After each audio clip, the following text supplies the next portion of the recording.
Memang benar ada bukti intelijen yang bisa dijadikan dasar dari proses penyelidikan. Tapi data tadi tetap harus dikonfirmasi dengan bukti-bukti otentik agar apa? Agar proses hukum yang dilakukan oleh Densus 88 itu proses penegakan hukum yang menghargai asas presumption of innocence. Bukan dalam konteks asas dalam rangka melakukan penzaliman terhadap warga negara yang oleh konstitusi ya setiap warga negara itu dijamin persamaan kedudukan di muka hukum, dan oleh karena punya persamaan di muka hukum maka asas presumption of innocence tadi juga berlaku bagi siapapun warga negara. Jangankan ya dengan label terduga, bahkan tersangka, terdakwa pun itu masih presumption of innocence harus berlaku. Bahkan sudah terpidana pun kalau itu di tingkat peradilan pertama masih tetap punya hak atas presumption of innocence. Nah ini kok kami datang minta ketemu klien saja dilempar sana lempar sini dengan alasan ini extraordinary crime. Lah korupsi aja extraordinary crime tetap tersangka itu punya hak untuk didampingi. Dan apalagi keluarga begini, persoalan kenapa keluarga itu harus ketemu sebelum mereka melakukan verifikasi terhadap tuduhan-tuduhan itu kepada yang bersangkutan. Mereka melaporkan, mengedarkan narasi tuduhan itu ke media yang itu menghancurkan marwah seorang ulama, seorang ustaz, sehingga kentang.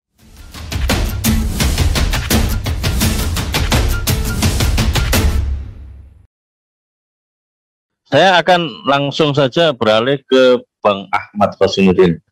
Assalamualaikum Bang Ahmad Khosinuddin. Waalaikumsalam warahmatullahi wabarakatuh. Kelihatannya antum ini yang paling muda di antara para pembicara itu. Iya. Ya, saya udah duluan semuanya. Saya yang anak bawang di belakang. Iya. Ya semoga ini bisa memberikan perspektif yang lain ya. Seperti apa ini terkait dengan pidana terorisme. Terutama kalau saya lihat antum melayangkan surat audiensi kepada Kapolri tentang dugaan kriminalisasi pada ulama. Ini apa ini target dan latar belakangnya? Dan bisa diceritakan, direfresh lagi pendampingan hukum atas 3 ulama yang kemarin ditangkap itu. Silakan Bang, mungkin awal begitu bisa disampaikan perspektifnya. Bismillahirrahmanirrahim. Assalamualaikum warahmatullahi wabarakatuh. Waalaikumsalam warahmatullahi wabarakatuh. Saya awali dengan prolog dalam bentuk sebuah ilustrasi. Di sebuah kampung itu ada seorang yang ditinggal istrinya karena cerai, maka tinggallah dia menduda karena cerai. Dan karena dia cerai, orang dia memperguncingkan. Kemudian ada orang yang melakukan tindakan intelijen, ya mau mata-matai, tukang intip gitu loh. Tiba-tiba dalam suatu keadaan di rumah si duda tadi ada seorang perempuan yang cantik gitu. Nah, si intelijen tadi dapat informasi bahwa ini sudah cerai, ada di pengadilan nih akta cerainya. Berarti si wanita tadi orang lain. Ini jangan-jangan zina ini. Bahaya ini. Langsung digeruduk, digerebek dengan bukti intelijen tadi. Enggak diklarifikasi kepada si duda tadi. Langsung ditangkap tadi, digerebek lah. Tuduhannya zina, diedarkan kemana-mana. Wah ini laki-laki ini zina nih, berduaan dengan perempuan yang bukan mahramnya. Dia barusan cerai kemarin. Ini siapa wanita ini? Cantik pula wanita ini. Nah setelah tidak menemukan bukti, ternyata perempuan ini sudah nikah sah. Dan karena laki-laki itu tidak perlu masa iddah kan boleh menikah. 1 hari setelah cerai pun boleh laki-laki itu menikah lagi. Bahkan masih punya istri pun Prof. Suteki boleh menambah istri lagi 2, 3, dan 4 itu boleh gitu. Nah setelah ditemukan bukti bahwa ini istrinya, bingung itu yang nangkap dengan bukti-bukti intelijen. Iya tapi kan dia bawa istrinya nggak pamit RT RW. Nah ini yang bikin gaduh, berbahaya. Harusnya kalau itu istrinya bilang dulu kepada RT RW. Sibuk lagi lah dia mengklarifikasi tuduhan yang lain. Tadi dia tuduhan zina, pindah ke tuduhan tidak pamit RT RW. Padahal apa urusannya RT RW begitu. Nah setelah diklarifikasi ternyata RT RW pun sudah dipamiti dan dia memang tidak bertanya ke RT RW, cuma nginteli gitu. Nah setelah itu terjadi bingung dia ini apa. Terus pokoknya dia nikah lagi sama wanita yang lebih cantik. Itu masalahnya, saya pusing ya. Akhirnya kan hanya pokoknya untuk melegitimasi penangkapan dari data-data intip-intipan tadi. Nah, saya ingin membawa ilustrasi tadi pada kasus terorisme. Apa yang dilakukan oleh Densus 88 tadi tidak berdasarkan dua alat bukti yang kuat sebagaimana diatur di dalam pasal 184 KUHP.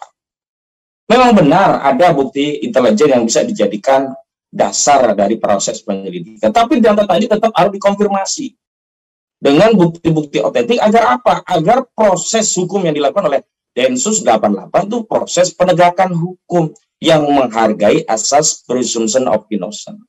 Bukan dalam konteks asas dalam rangka melakukan penzaliman terhadap warga negara yang oleh konstitusi ya setiap warga negara itu dijamin persamaan kedudukan di muka hukum, dan oleh karena punya persamaan di muka hukum maka asas presumption of innocence tadi juga berlaku bagi siapapun warga negara.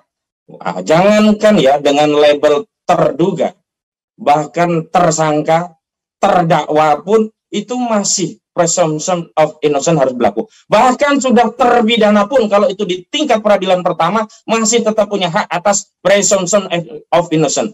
Nah, baru kemudian kalau sudah ada keputusan yang berkekuatan hukum yang tetap, bolehlah ya orang tadi dianggap sudah melakukan tidak pidana. Nah, Ustadz Farid Ahmad Uqbah, Ustadz Ahmad Zain An-Najah, Ustadz Anung Al-Hamad itu diperlakukan seperti tadi dengan data-data intelijen yang tidak jelas, dituduh. Ini kan narasi awal mereka menggunakan pendekatan Undang-Undang nomor 5 tahun 2018 tentang tindak pidana terorisme yang merupakan perubahan terhadap Undang-Undang terorisme di tahun 2013. Narasinya adalah melakukan tindak pidana terorisme. Setelah narasi tadi belum diklarifikasi oleh terduga ya, dalam hal ini belum dilakukan BAP terhadap terduga, masyarakat kan protes karena masyarakat pasti merujuk latar belakang atau merujuk aktivitas Ustadz Farid, Ustadz Ahmad Zain dan Ustadz Anung Al-Hamad. Tidak ditemukan ciri-ciri terorisme. Mereka itu Ustadz mengajar kajian ya, mendidik umat. Kalaupun Ustadz Farid Ahmad Uqbah ya mendirikan partai rakyat, Partai Dakwah Republik Indonesia. Ya, itu pun toh memang konstitusi dibolehkan, memang berserikat, berkumpul dan menyatakan pendapat, bahkan membentuk partai politik itu adalah tindakan yang konstitusional begitu.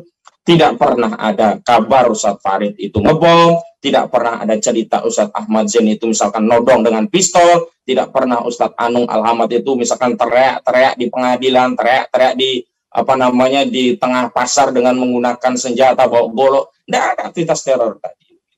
Nah, begitu terorisasi narasi yang diedarkan oleh Densus 88 itu tidak mendapat legitimasi publik, berubah tuh narasinya. Kepolisian, Densus 88 menurut kepolisian hanya fokus mendalami keterlibatan Ustadz Farid dan kawan-kawan itu terhadap aktivitas pendanaan, ya kan? Menggunakan pendekatan Undang-Undang nomor 9 tahun 2013 tentang pencegahan dan penindakan pendanaan terorisme. Nah, begitu pendanaan tadi kan, kalau pendanaan harus ada bukti yang konkret. Misalkan daftar bukti penerimaan uang, atau daftar bukti transfer, atau daftar bukti petunjuk untuk memerintahkan untuk membayar, memerintahkan untuk meminjamkan, memerintahkan untuk menghibahkan. Nah, semua itu yang berkaitan dengan pendanaan. Nah, ternyata setelah diteliti memang tidak ada bukti terkait pendanaan. Oh, tidak ada transfer uang, tidak ada bukti uang yang digunakan, tidak ada bukti yang terkait apa dengan pendanaan terorisme. Terakhir narasinya kan berubah lagi. Oh, memang dia tidak terlibat langsung dalam pendanaan. Ini kata polisi ini. Tiba-tiba mereka menggunakan narasi yang ketiga. Oh, ini terkait memberikan arahan masukan terhadap jamaah.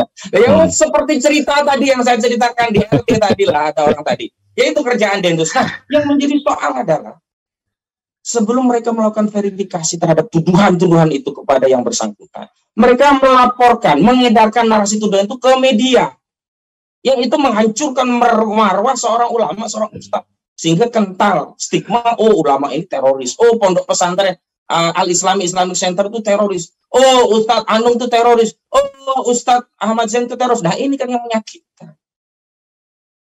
Padahal saya mau tanya kepada Densus atau kepolisian atau siapapun ahli hukum. Di KUHP atau di undang-undang acara yang diatur dalam Undang-Undang nomor 5 tahun 2018. Karena di Undang-Undang nomor 5 tahun 2018 itu selain menganut masalah hukum material juga hukum formilnya. Termasuk tadi disebutkan di pasal 25 itu penahanannya dinaikkan dari 160 bisa ditambah 120 ditambah 60 hari jadi totalnya 180 hari, bahkan bisa ditambah lagi 20 hari.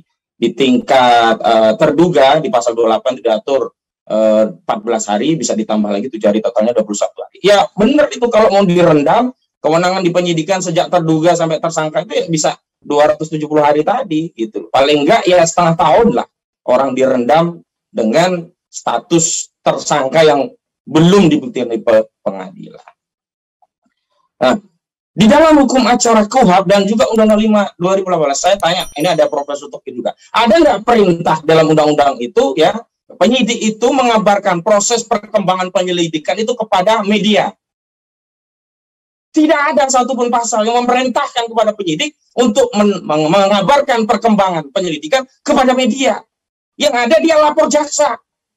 Nanti dari jaksa ada petunjuk mana yang perlu dilengkapi. Kalau lengkap P21 bawa ke pengadilan, dan tugas kepolisian adalah membawa perkara ke pengadilan. Kalau belum P21 berarti kembali kepada kepolisian selaku penyidik P19, dan di sana jaksa akan memberikan petunjuk. Misalkan petunjuk siapa lagi yang harus diperiksa saksinya, bukti apa lagi yang harus tindak lanjuti, keterangan ahli apa lagi yang perlu didalami. Itulah proses penyidikan, bukan dibawa ke media. Dan hari ini yang terjadi ya, semua perkembangan penyelidikan yang belum tentu terkonfirmasi kebenarannya buru-buru dibawa ke media, dan setelah dibawa ke media begitu ditarung dengan narasi yang menggunakan akal sehat, menggunakan logika dan fakta-fakta Ustadz Fadid sebelumnya, Ustadz Anung sebelumnya, Ustadz Ahmad Zain sebelumnya, molet mereka berubah-ubah, dan ini kan berbahaya. Asas presumption of innocence di mana?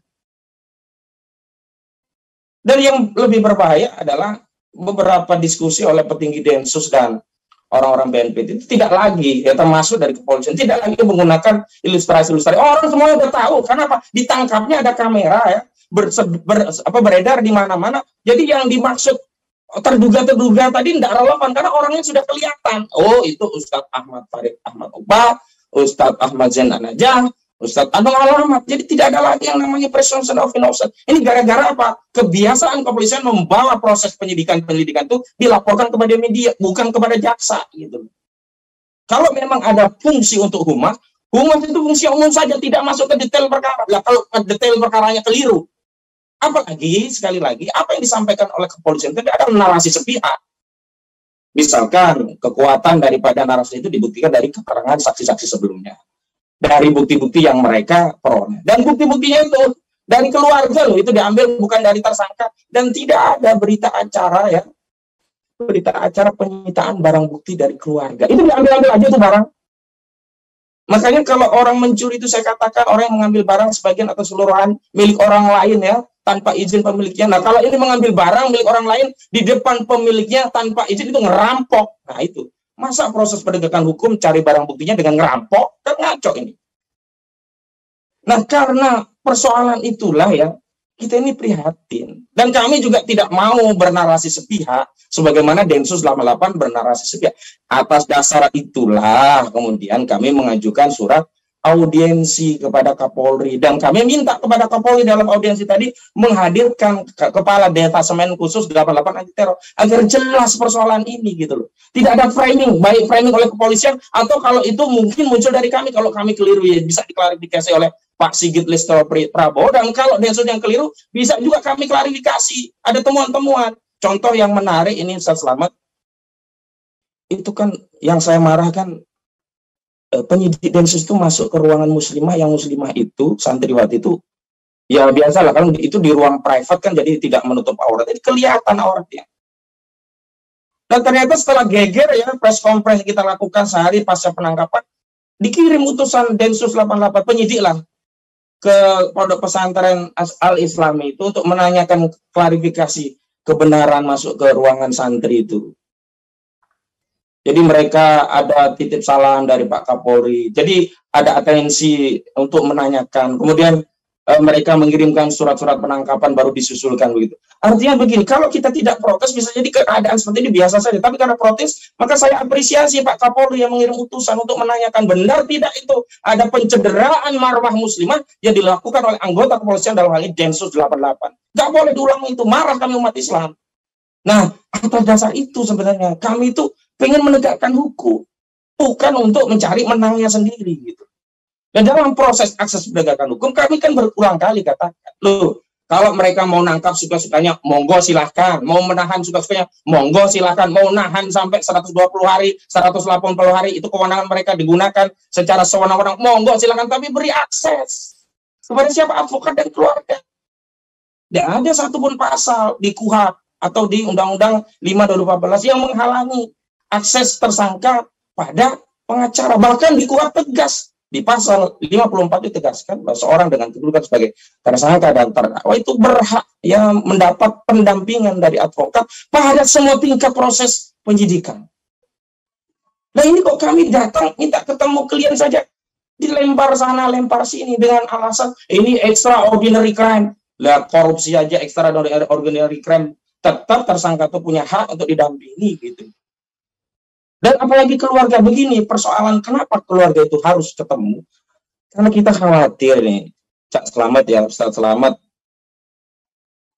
Siono itu dulu diambil Densus dalam keadaan sehat walafiat dan pulang dalam keadaan meninggal. Dan Bang Ismar Safruddin selaku ketua tim kuasa hukum ini, saya kan berada di bawah Bang Ismar ini, mengatakan sudah banyak kasus-kasus terorisme itu ditangani dengan cara melanggar hukum. Gitu. Kalau kami ceritakan di forum ini, wah luar biasa gempar lagi gitu. Nah karena itu keluarga punya kepentingan untuk ketemu langsung, sekedar untuk memastikan, oh suami kami sehat, oh ayah kami sehat, oh kakek kami sehat, dan umat ini juga butuh jawaban dari keluarga. Oh guru kami sehat, ulama kami sehat, maka kami perlu ketemu langsung. Dan saya mau klarifikasi, tidak ada itu narasi sudah ketemu, ada video, nggak ada itu narasi sepihak, belum ketemu. Sampai hari ini belum ada kejelasan di mana ustadz-ustadz kami dan kondisinya seperti apa. Apa ditahan di Barreskrim, kita juga tidak tahu.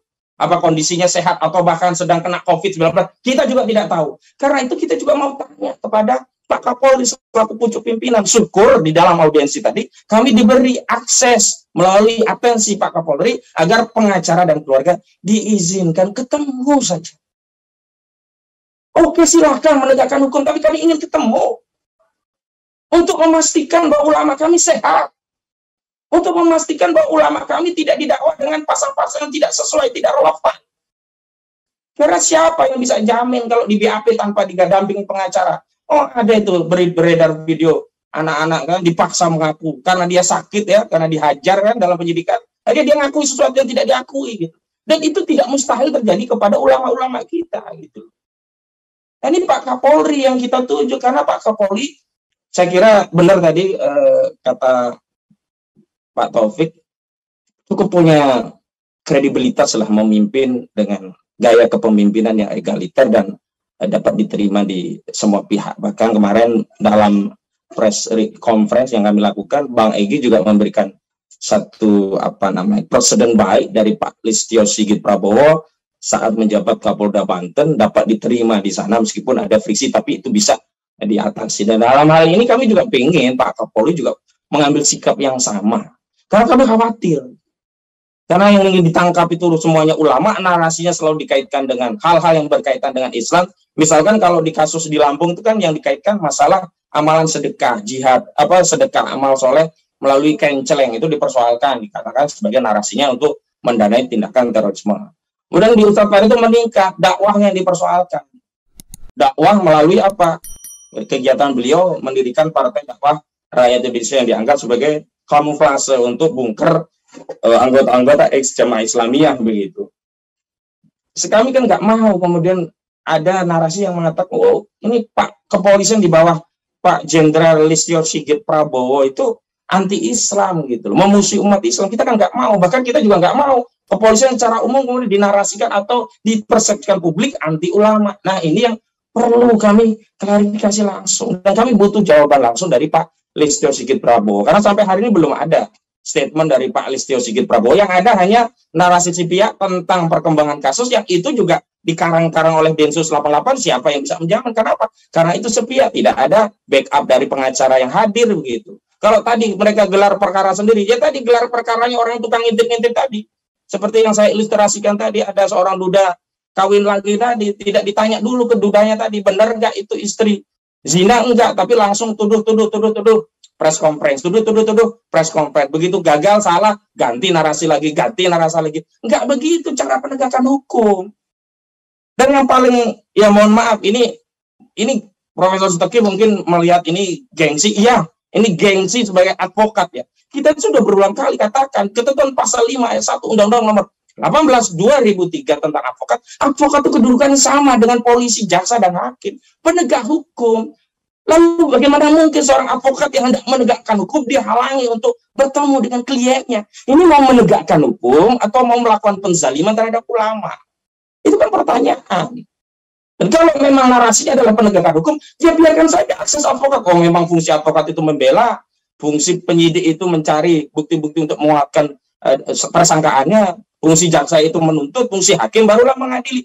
Nah, saya katakan semua masyarakat ya, siapapun yang hadir termasuk institusi kepolisian, tidak boleh memberikan vonis apapun terhadap Ustadz Farid Ahmad Iqbal, termasuk dengan narasi-narasi di media ya, sebelum ada keputusan yang final. Kita harus hargai, hormati. Beliau ini adalah orang yang wajib kita dengan asas praduga tidak bersalah, atau dalam bahasa agamanya kita wajib husnuzon. Ini ulama, apalagi kemudian narasinya dikembangkan ke MUI. Loh, saya mau tanya, Ustadz Ahmad An-Najah di MUI itu bukan orang sembarangan. Beliau di Komisi Papua, bahkan bidangnya muamalah itu jelimet. Kalau bidang fikih ibadah itu gampang, tinggal adopsi. Karena sudah banyak adopsi dari imam-imam muktabar tentang adopsi untuk fatwa fikih. Tapi kalau muamalah itu banyak perkembangan muamalah era sekarang yang perlu dihukumi berdasarkan nas-nas syar'i dan juga pendapat-pendapat ulama terdahulu. Kan itu butuh keahlian yang lebih gitu. Nah, orang seperti ini kok dinarasikan terus dan kemudian dikait-kaitkan terus, dan kemudian ketika muncul gerakan bazar yang meminta MUI dibubarkan, maka jelas terkonfirmasi bahwa isu terorisme itu adalah isu politik, bukan isu penegakan hukum. Selanjutnya saya ingin katakan demikian.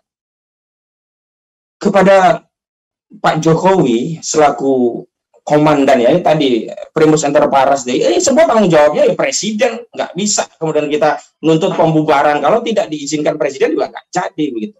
Walaupun benar tanpa pembubaran pun ada amanat Undang-Undang Nomor 5 Tahun 2018, DPR membentuk lembaga untuk mengontrol. Kan dulu begini rasionalisasinya ya, kenapa ada lembaga untuk mengontrol Densus itu?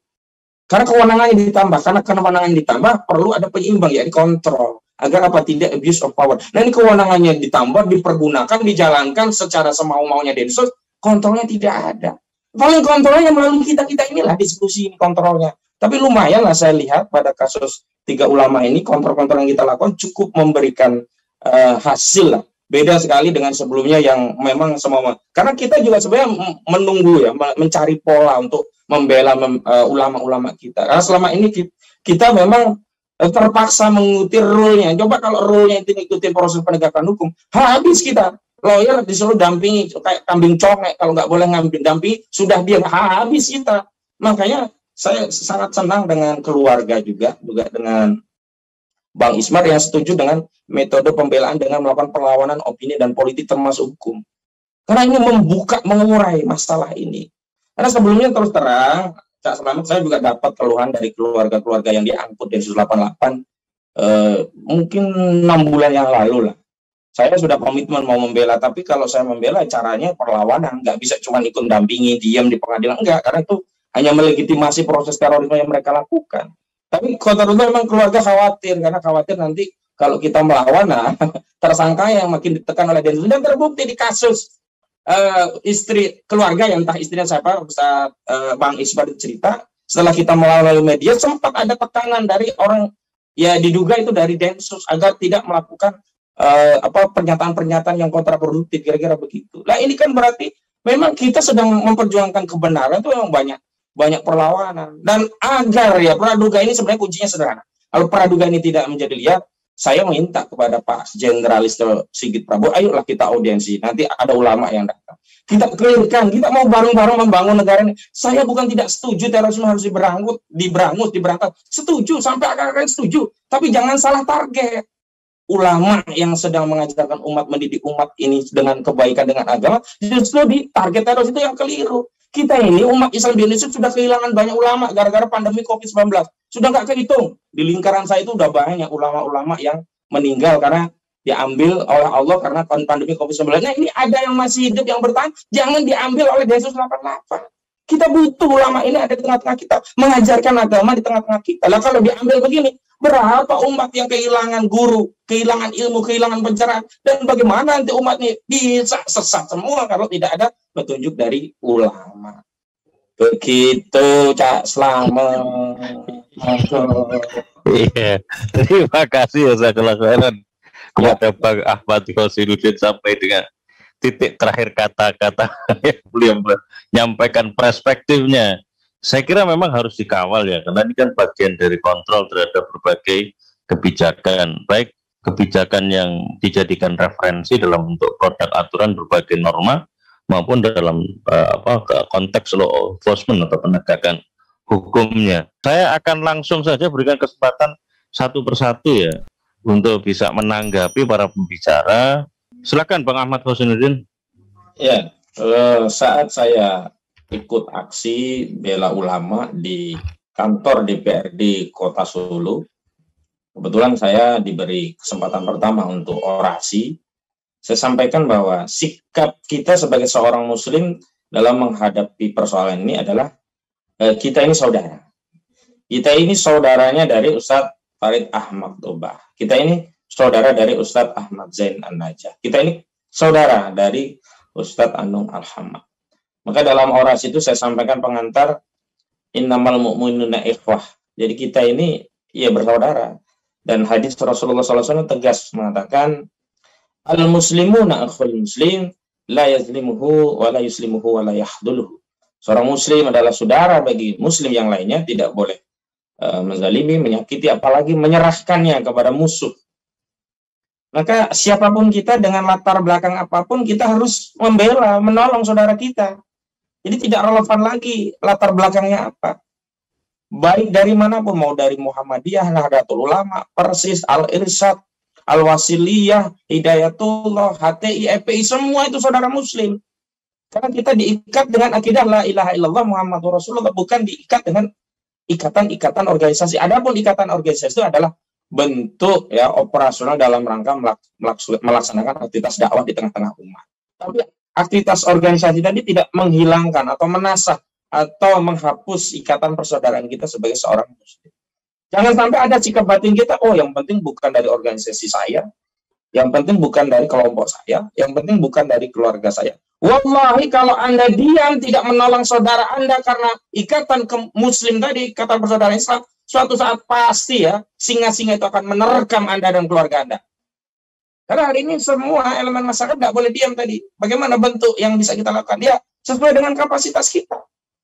Man ra'a minkum munkaron falyughayyirhu biyadihi wa illam yastati fa bilisanihi fa illam yastati fa biqalbihi fadzalika at'aful iman. Maka hari ini ormas-ormas besar yang punya representasi di partai politik, bahkan kalau dia memang partai politik Islam, harus mendorong ya juru bicara partai politik dan anggota legislatif mereka untuk mengadvokasi kasus ini. Jangan diam.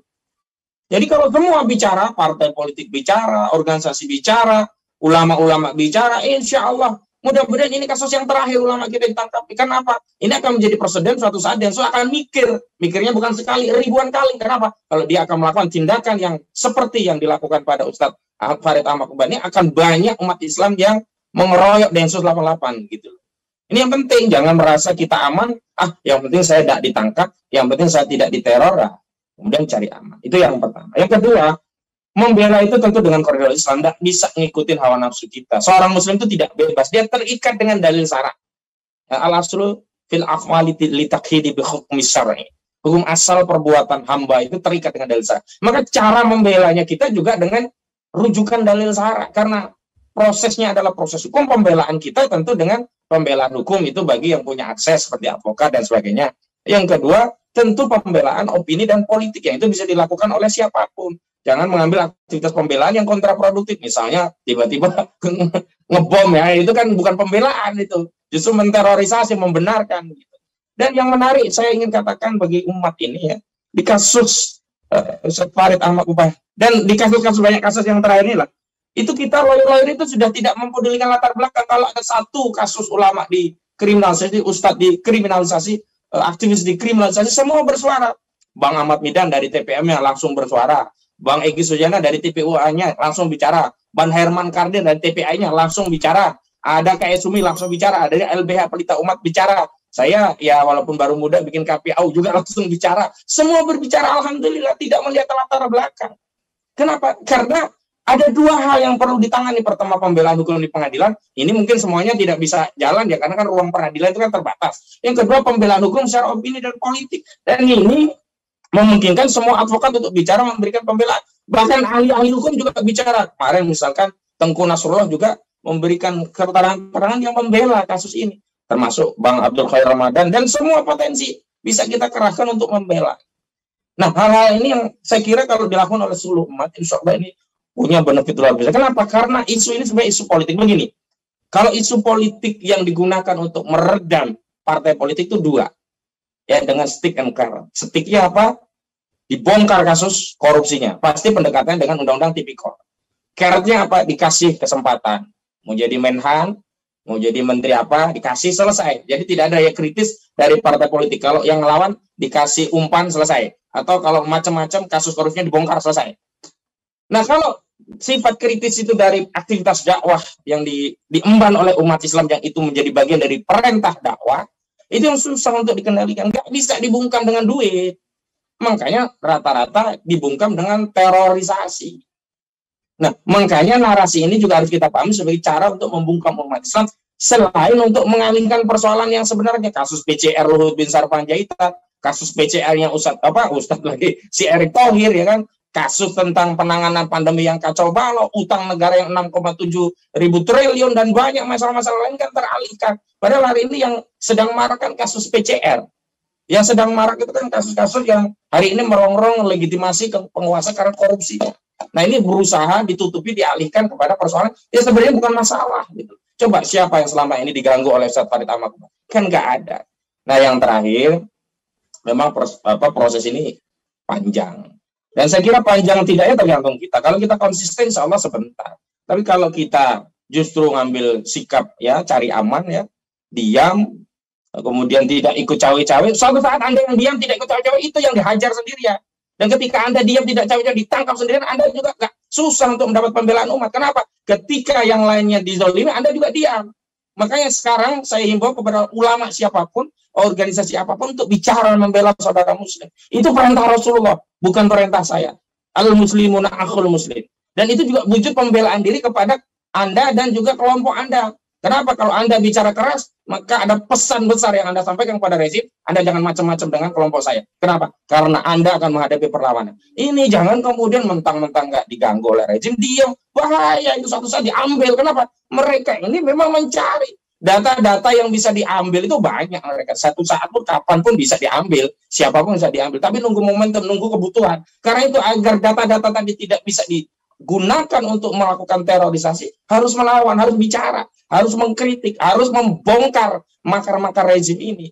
Makanya sekali lagi, agar praduga-praduga umat Islam ini, rezim ini tidak anti-Islam, terutama kepolisian itu tidak menjadi musuh umat Islam, saya mengimbau kepada Pak Kapolri untuk menindaklanjuti surat permohonan audiensi kami.